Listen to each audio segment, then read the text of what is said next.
देश भर से दलितों पर अत्याचार की घटनाएं थमने का नाम नहीं ले रही हैं।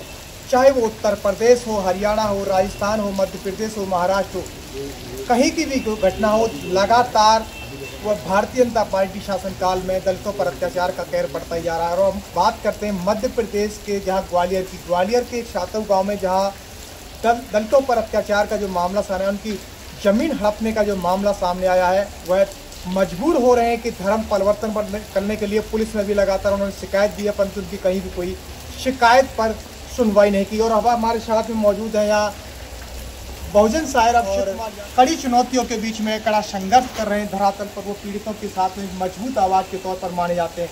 तो सबसे पहले स्वागत है आपका। बहुत बहुत धन्यवाद। जय बिल्कुल।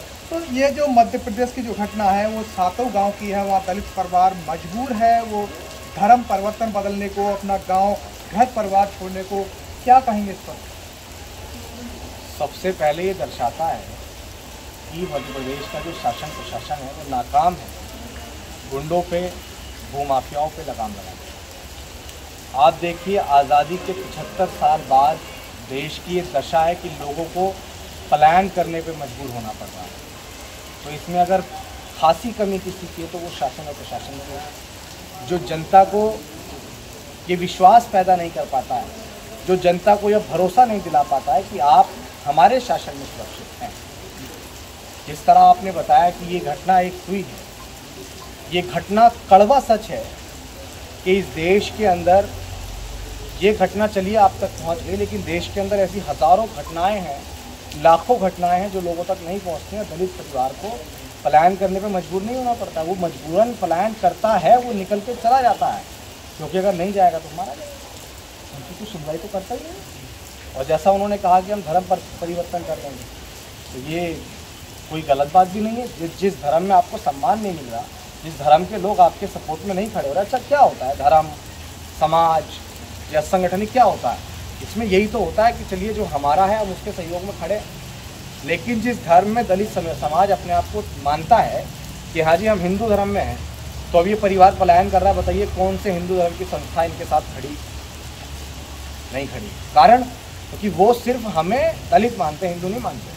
हिंदू हम सिर्फ वोट के टाइम पे होते हैं, लेकिन जब वो हमारे वोट के बाद कोई MP MLA बन जाता है, कोई विधायक मंत्री बन जाता है, तो हम सिर्फ दलित बन जाते हैं। और हमारा समाज, मैं तो सबसे यही कहना चाहूँगा कि धर्म परिवर्तन मजबूरी में मत करिए। धर्म परिवर्तन इसलिए करिए क्योंकि जब तक आप वो धर्म का मार्ग नहीं अपनाएंगे, तथागत बुद्ध के मार्ग पर आप लोग नहीं चलेंगे, तब तक आपको इस तरह की चीज़ों का सामना करना पड़ेगा। मोहन भागवत जो कि RSS के संस्थापक है, वह भी कहते हैं कि हम हिंदू राष्ट्र बनाएंगे। दलितों को हिंदू नाम का मोहरा बना करके सांसद, MP MLA CM PM तक बनते हैं। और जब अत्याचार की जो घटनाएं आती हैं, ऐसे में वो लोग मौन धारण करते हैं। चाहे वो अभी मुजफ्फरनगर की अगर हम बात करें तो मुजफ्फरनगर में सूबे के मुखिया, उत्तर प्रदेश के मुख्यमंत्री योगी आदित्यनाथ जी ने एक फरमान जारी किया। उससे पहले उन्होंने वहीं के SSP ने जारी किया कि जहाँ से जो कांवड़ यात्रा जो निकलेगी, वहाँ से सभी दुकानों पर नाम प्लेट, यानी कि धर्म की पता चले, किस धर्म से कौन दुकानदार दुकान चला रहा है। इस पर क्या कहना है?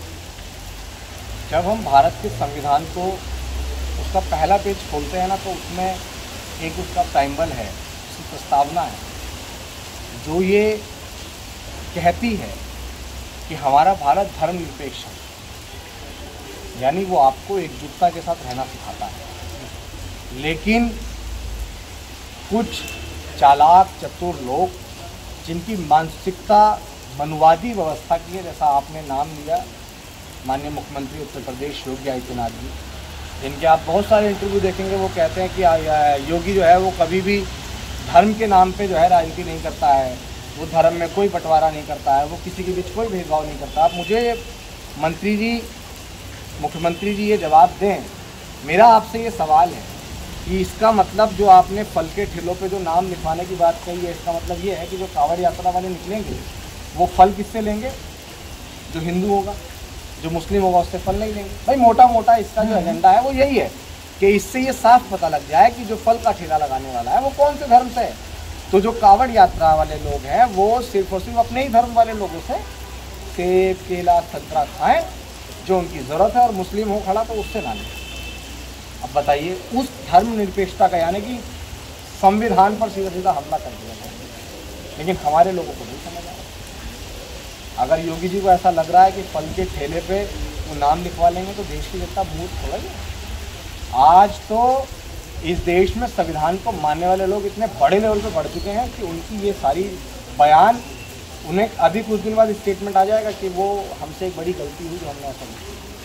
फिर इस फरमान के बाद में जब इस मामले में तूल पकड़ा, सोशल मीडिया पर वीडियो वायरल हुए, तमाम चैनलों पर ये खबर प्रसारित हुई, तो हाई कोर्ट ने इसको संज्ञान में लिया और इस पर रोक लगा। बिल्कुल रोक लगाना पड़ेगा हाई कोर्ट को।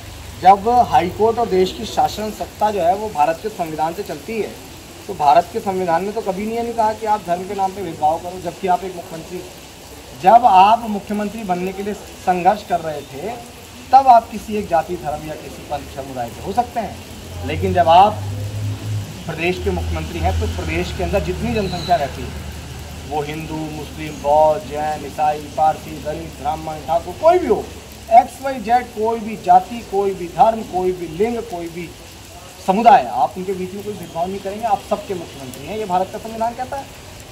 तो आप ऐसे कैसे कर सकते हैं? भारतीय जनता पार्टी का जो नारा था सबका साथ सबका विकास, क्या सही मायने में लग रहा है इस तरह के जो फरमान जारी हो रहे हैं कि वो सबका साथ सबका विकास की बात कर रहे हैं? धर्म का साथ और धर्म का विकास, ये है भारतीय जनता पार्टी का एजेंडा। बाकी लोगों को मूर्ख बनाने के लिए आप कुछ भी करते हैं, लेकिन आज देश की जनता और देश के लोग, जब हम जैसे लोग समझ चुके हैं, तो अगर देश के लोग नहीं जानते इनकी एजेंडा क्या है।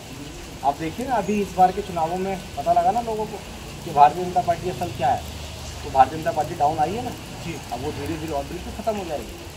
मुजफ्फरनगर में जहां एक ढाबे पर खाने में प्याज मिलने पर कांवड़ियों ने उत्पात मचाया, कैसे देखते हैं आप इन तस्वीरों में? देखिए, कोई भी धर्म हो जो किसी को हिंसा का मार्ग दे, इस देश में कानून व्यवस्था है, इस देश में कॉन्स्टिट्यूशन है। अगर आपके धर्म के साथ खिलवाड़ हुआ है तो इस बात की आज़ादी आपको भारत का संविधान देता है कि आप कंप्लेंट करिए, उसके खिलाफ कार्रवाई होगी। लेकिन अगर आप अपने हाथ में कानून लेंगे और आप ऐसा उत्पाद मचाएंगे तो मैं नहीं मानता कि आप किसी धर्म को फॉलो करेंगे। क्योंकि सबसे पहले आपका धर्म आपको ये सिखाता है इंसानियत, सबसे पहले आपका धर्म ये सिखाता है कि देश से प्यार है, सबसे पहले आपका धर्म ये कहेगा कि आप जिस देश में रहते हैं उस देश के संविधान को आपको फॉलो करना पड़ेगा। अगर आप प्याज मिलने पर किसी को मार दें तो ये कोई सोल्यूशन नहीं है। आपने उसको मार दिया, लेकिन अगर आप प्याज मिलने पर आपकी भावनाएं आहत हुई थी तो आपको कंप्लेंट करनी चाहिए थी। सबक होता बहुत सारे लोगों के लिए, लेकिन आपने हिंसा करके अपने आप को गलत साबित कर दिया। क्या लग रहा है, धर्म की आड़ लेकर कोई हिंसा भड़काने का प्रयास? बिल्कुल बिल्कुल। इस देश में जब भी ये लोग कमज़ोर होते हैं, धर्म की आड़ में अपनी राजनीति को चमकाने के लिए कुछ ना कुछ करते हैं। तो जैसा कि आप देख रहे हैं, मेरे साथ में बहुजन शायर अभिषेक कुमार जाटव जी थे, जिन्होंने तमाम मुद्दों पर चर्चा की। फिर आएंगे साथ ही एक नई वीडियो को लेकर, तब तक के लिए जय भीम।